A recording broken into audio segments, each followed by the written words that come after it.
radio. To be completely blunt here, Brian, and there are plans to expand indoctrination. That's right. Well, Idahoans are also concerned. Horror shot. That line would be moving a little bit farther west. I'm like crying. Nobody wants to see dark money is influencing policy in our state. Well, that's not how this works. Well, hello there, and welcome to Nowhere to Hide. I'd like to welcome all 5 of my viewers, and thank you for taking the time to take a little bit closer look at what's happening, not just within the headlines, but the stories behind the headlines, because it seems like if you want to get the truth these days, you're going to have to be a hunter. No doubt about it. You got to go out there and get it yourself. Mainstream media, at least corporate media for the most part, is there to protect a narrative, to advance that narrative, and to keep you and I focused on it so that we don't, mistakenly encounter some misinformation, as they would call it, that somehow undermines, what those in power would like us to believe. So in talking about this, we're going to spend some time today talking about the business of the people. Doesn't that sound noble? Isn't that an inspiring thing for someone to be about? I'm here to be about the business of the people. And when a politician says that, somebody's in for some business. But let me show you what another example of the business of the people looks like, though. And this is the business of curing hate. I'm sorry, but some people, this is what they want to do with their time. Boise's Wasmuth Center for Human Rights invites Idahoans to cure for hate events.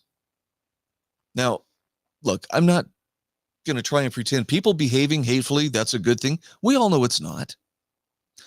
But anytime someone starts talking about hate, I immediately have to step back a little bit and go, okay, what specifically are they talking about? Because otherwise, we're just dealing with this unspecified predicate. Well, we know that they're trying to cure hate, so whatever they're doing, it must be good, right? Because hate could only be something bad. Well, we're all left up to our own emotional associations as to what hate is. So it's a term which stirs people up, can stampede the herd sometimes in the direction of the person's choosing who's invoking that word. But what does it really mean? So when we talk about, well, they're coming to, cure hate, I'm not sure that's something that can be cured. It's kind of a part of human nature. But, the best thing to do is, of course, if it exists, just make sure it's not coming into the world through us. That may or may not be an option under, some of the ideologies. But anyway, this cure for hate traces former neo-Nazi and Holocaust denier Tony McAleer's journey of atonement to bear witness to the horrors of Auschwitz and examine the through line to modern-day violent extremism, which we all know only can originate from the right. Wrong. That's not correct. But the press release from the Wasmuth Center talks about this. Now, look, I'm sure it's a fascinating story. Don't get me wrong. If someone actually stopped being, a nasty person, hating people based on some weird collectivist idea that everybody's just, whatever group they're assigned to, if somebody really truly has turned their heart from that, I think that's worthy of celebrating. As far as, his journey of atonement to bear witness to the horrors of Auschwitz, most reasonable people would, I think, agree that, rounding people up and systematically eliminating them, probably not a good thing. We're probably safe to say that. But isn't it weird how that's all tied into modern day violent extremism, which, if you haven't been paying attention, if you believe in your freedom, if you believe, hey, there are times where you need to tell government, no, that's not appropriate, or you should not be doing that. Well, guess what? You're now among the ranks of the violent extremists. So again, be careful with how words are used. The cure for hate sounds like a good thing, except when you consider who's defining what hate is or what constitutes hateful, therefore needing government intervention kind of behavior. I promise you they're willing to define it down to whatever you represent. That's the nature of, the people who utilize, slogans like cure for hate. So the Boise-based Wasmuth Center for Human Rights is inviting Idahoans to attend events planned throughout the state. This is for the documentary film, The Cure for Hate. Now, the film will be screened in Rigby, Rexburg, Boise, and Sandpoint. The events planned will also include panel discussions and a conference for students and teachers. By the way, none of this, to me, is necessarily a bad thing. I'm just saying I would proceed with caution. Anytime someone, first of all, says they can cure something, right? The FDA should be right there. Can you really? Can you back this up? But hate is a nebulous concept.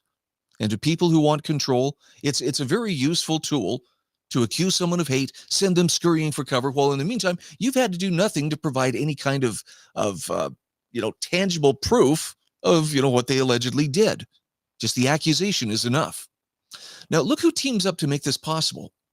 These events are made possible by collaborations through the Wasmuth Center, the Bonner County Human Rights Task Force. Anytime someone starts invoking human rights, I want you to be very careful and make the distinction.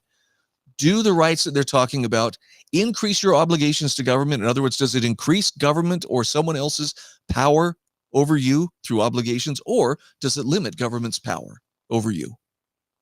Because rights, natural rights, will limit government power.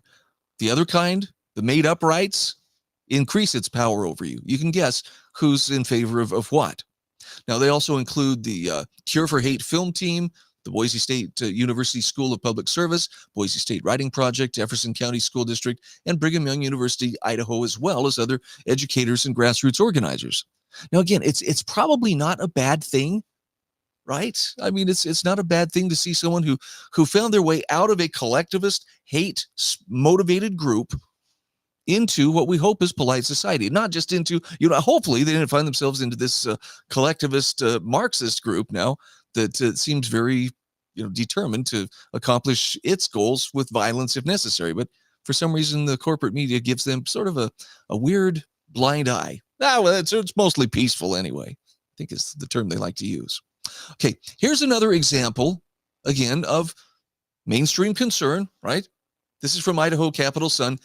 U.S. House gripped by paralysis again after GOP punts proposal for Speaker pro tem. So they're still working on this. And I think Jim Jordan, last I heard, is still falling short to each time. But the stalemate over who should lead the GOP, says the subheadline, has delayed legislative work on issues, including funding the government ahead of the November 17th deadline. Now, they make it sound pretty serious, right? Oh, they're going to shut down government. This is a terrible thing. So I want you to see this is how the Idaho Democratic Party seized onto a tweet from Hakeem Jeffries saying, House Democrats remain committed to a bipartisan path forward so we can get back to doing the business of the people. And the Idaho Democrat Party says, yeah, see, this is what leadership looks like. And this is where we have to pay close attention. The business of the people. Look how noble that appears, how noble that sounds. What does it really mean? Well, actually, I think we can thank Representative Heather Scott for giving us some clarification. Translation, the uniparty of rhinos and Dems want to get back to the business of selling out the people. Now, you may say, well, that's a very cynical point of view on her part. She's not wrong. Okay, it's not like we haven't seen, instances that would make us go, that could possibly be quite true. Now, lest you get discouraged, the important thing is when it comes to the people's business, who determines what that business is? And if you say, well, it's the elected officials that we send off to represent us. No, we have to be involved too. I know that Dorothy Moon has been kind of an easy target to people who really want to consolidate state power. And I'm not talking about necessarily political parties so much as just career politicians, their cronies, people who benefit from the system, things as they are, the status quo. They want to see that continue. And when you get principled representatives, as in people who understand there are reasonable limits to government, there are places where government should not be intervening, and there are places where we have to say no. You're gonna generate, first of all, some friction, but to probably generate a few lightning bolts as well. And she is definitely a lightning rod for people who are determined we got to keep growing the state. So I wanted to share with you this commentary. This was published in the Magic Valley, magicvalley.com, or the Times News earlier today. Dorothy Moon says local elections matter, but they aren't nonpartisan anymore. And I want you to remember this as we make our way towards next year. And the question of, well, do we need to make open primaries for all? She makes a very good case why open primaries are not such a good idea. So here's what Dorothy Moon has to say.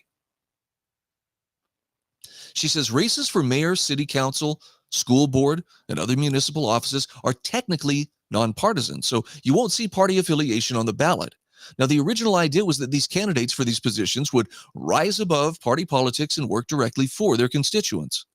However, she says, you and I both know there is no such thing as nonpartisan anymore. Now, maybe is that a self-fulfilling prophecy? I don't know, but I think she's right. The idea of a nonpartisan race really not a possibility. Next, she says this was why the Idaho Republican Party passed a resolution at the 2022 summer convention urging the legislature to make all Idaho elections, except for judges, partisan. Voters deserve the whole picture. Now, she gives a pretty good example of what she means by this. She says, take a look at Boise, where the supposedly nonpartisan mayor flew the pride flag over the city hall, pushed a city ordinance protecting abortion, and wasted more than $500,000 taxpayer dollars trying to find racism in the police department. It's pretty clear which party she identifies with, isn't it? Now, Dorothy Moon goes on to say, look, parties are not the be-all, end-all, but it's important that they have their own identity to contrast between the principles they stand for. Here's how she puts it. She says, partisanship is not a bad word. On the contrary, it's a clear way of identifying what principles a candidate stands for. If he wants to raise your taxes, grow government, and set criminals free, promote abortion, child sex change surgeries, well, then he's probably a Democrat and should proudly affiliate that way. Now, is there an alternative? Well, as a matter of fact, there is. On the other hand, she says a candidate who supports low taxes, small government, law and order, and protecting children should be proud to fly the Republican banner.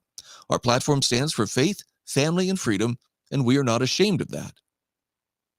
So again, I'm not trying to make this, an ad for, Republicans. I'm just saying getting involved, particularly at the local level, is not a bad idea when you consider, what the business of the people is. And some people will consider it their business to tell you what the business of the people are, like what your kids need to be learning. In fact, again, going back, this is the final thought here from Dorothy Moon.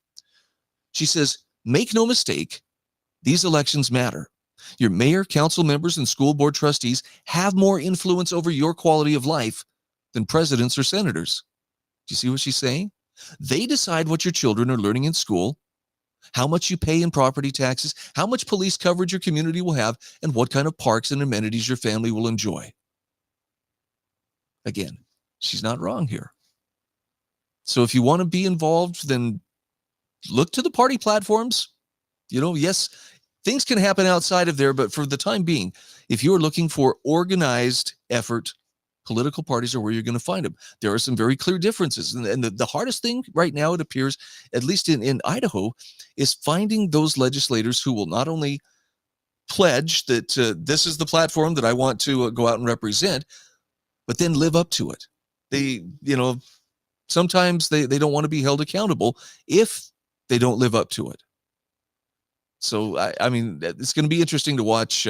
Representative Mike Simpson right now Congressman Mike Simpson's he's getting a lot of negative press because he's one of the stubborn holdouts. Says, I will not vote for Jim Jordan. I will not do it. Sam, I am. And the reason he won't do it is he says it's because Jim Jordan, he says, was one of the January 6th insurrectionists. Now, the fact he's calling it an insurrection tells me that he needs a little bit of, a reality adjustment just for starters. But it's going to be very interesting because right now, I know there are a lot of people in Idaho who are very much like, let's get this going. And for whatever reason, maybe it's election related, maybe not. Jim Jordan seems like a trusted guy who will hold the line, and not knuckle under, every time someone says bipartisanship. And yet here we have this congressman who he won't bend the knee. He will not represent it. Kind of makes you wonder, well, who is he representing then? What interests might he be representing that would be threatened by this, interruption of the status quo? Just a few questions we should all be asking ourselves and be willing to face the answers, because maybe sometimes they're not going to be, as pleasant as we hoped. Anyway, thanks so much for joining us. Thanks for discussing the business of the people. I'm Brian Hyde, and this is Nowhere to Hide. Are biased, the Idaho Press Club are biased, all media, newspaper, radio. To be complete. Reporters are biased, the Idaho Press Club are biased, all media, newspaper, radio. To be completely blunt here, Brian, and there are plans to expand indoctrination. That's right. Idahoans are also concerned. Horror shot. That line would be moving a little bit farther west. I'm like crying. Nobody wants to see. Dark money is influencing policy in our state. Well, that's not how this works.